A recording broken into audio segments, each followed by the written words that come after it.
I'd walk around the house and just say to myself, or say to Richard, like, where are you? Like, what do you mean you're gone? And I couldn't even say the word dead or died when I was talking to people about where he'd gone. I used to just say he's gone.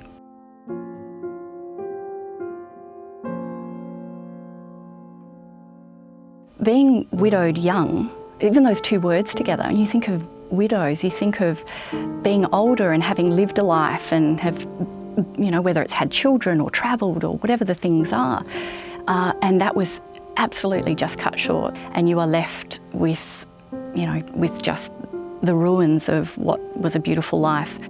I had to reconcile with that, which took a long time to understand that first he wasn't coming back, and not only that, but everything that we had thought beyond that point just stopped. And so I often think about, you know, BR and AR, before Richard and after Richard.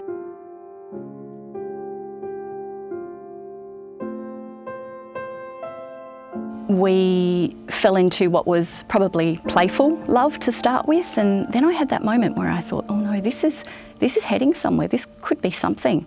And it was then that I suddenly was just conflicted with all these feelings. And the big one for me was, how could I love this new person like I loved Richard, and still loved Richard? I think I am extremely fortunate, not just because I've had two incredible loves in my life, but because Drew has been that person who isn't jealous, has a big heart himself, understood my situation and brought Richard into our lives as much as me.